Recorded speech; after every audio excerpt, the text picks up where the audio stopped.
Joy கிறிசல்டாவுக்கு எதிராக மாதம்பட்டி ரங்கராஜ் நிறுவனம் தொடர்ந்த வழக்கில் தீர்ப்பு ஒத்திவைக்கப்பட்டிருக்கிறது. ஜாய் கிறிசல்டாவுக்கு எதிராக தொடரப்பட்ட இந்த வழக்கில் தீர்ப்பானது ஒத்திவைக்கப்பட்டிருக்கிறது.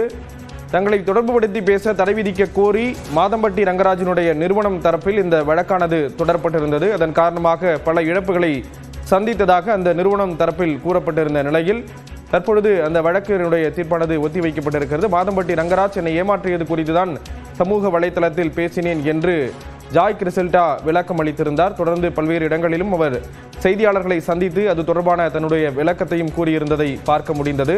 இந்த நிலையில் மாதம்பட்டி ரங்கராஜ் நிறுவனம் தரப்பில் இது தொடர்பாக வழக்கு தாக்கல் செய்யப்பட்டிருந்த நிலையில் தீர்ப்பானது ஒத்திவைக்கப்பட்டிருக்கிறது. இது தொடர்பான விவரங்களை செய்தியாளர் மதன் வழங்க கேட்கலாம். மதன், விவரங்களை பகிர்ந்துக்கலாம். ஸ்ரீராம், திருமணம் செய்து கொள்வதாக கூறி ஏமாற்றிவிட்டதாக ஆடை வடிவமைப்பு நிபுணர் ஜாய் கிறிசல்டா பிரபல சமையல் வீரர் மாதம்பட்டி ரங்கராஜுக்கு எதிராக புகார் அளித்திருந்தார். இது தொடர்பாக சமூக வலைதளங்களில் வீடியோ செய்த ஜாய் கிறிசல்டா மாதம்பட்டி பாகசாலா நிறுவனத்தையும் டாக் செய்திருந்தார். இந்த விவகாரத்தில் மாதம்பட்டி பாகசாலா நிறுவனத்தை தொடர்புபடுத்தி பேச ஜாய் கிறிசல்டாவுக்கு தடை விதிக்க கோரி அந்த Madhampatti Thangavelu hospitality private limited நிறுவனம் சார்பில் இந்த ஒரு வழக்கு தாக்கல் செய்யப்பட்டது. இந்த வழக்கு இன்று நீதிபதி செந்தில்குமார் வந்து விசாரணைக்கு வந்தபோது மாதம்பட்டி பாகசாலா தரப்பில் ஆஜரான வழக்கறிஞர் அதாவது கிறிஸ்டினாவின் இந்த சமூக வலைத்தள பதிவுகளால் ஆகஸ்ட் 3ஆம் தேதி முதல் செப்டம்பர் 11ஆம் தேதி வரை சுமார் 11 கோடியே 21 லட்சம் ரூபாய் அளவுக்கான கேட்டரிங் ஆர்டர்கள் தற்போது ரத்தாகியுள்ளது. நிறுவனத்தின் ஒரு இயக்குநரின் தனிப்பட்ட விவகாரத்துக்காக நிறுவனத்துக்கு இழப்பு ஏற்பட்டுள்ளது. அதே போல இந்த இணையதளத்தில் கம்பெனி பற்றி தேடினால் மெனு கார்டுக்கு பதிலாக கிறிஸ்டிலாவின் வீடியோ தான் வருது என்றும் இவை அனைத்தும் பணத்திற்காக கிறிஸ்டிலா செய்வதாக வாதம் எடுத்துரைக்கப்பட்டது.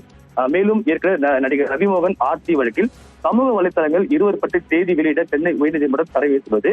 எனவே இந்த ஒரு உத்தரவு தங்களுக்கும் பொருந்தும் என்றும் ஒரு வாதம் எடுத்து வைக்கப்பட்டது. ஆனால் கிறிஸ்டிலா தரவை பார்க்கும்போது சமூக வலைதள பதிவுகளில் மாதம்பட்டி பாகசாலா நிறுவனம் பற்றியோ அந்த நிறுவனத்தின் வர்த்தக நடவடிக்கை குறித்தோ எதையும் பதிவிடவில்லை.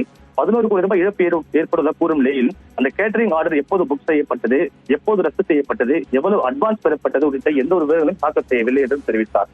அதுபோல திருமணம் செய்து ஏமாற்றது குறித்து மாதம்பட்டி ரங்கராஜுக்கு எதிராக குற்றத்தில் புகார் அளித்த 3 நாட்களில் இன்னொரு வழக்கு தாக்கல் செய்யப்பட்டதாகவும் தெரிவிக்கப்பட்டது.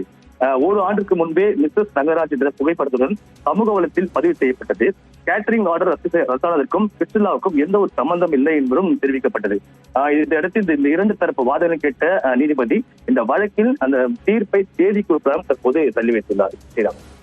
விவரங்களை வழங்கியதற்கு நன்றி மதன்.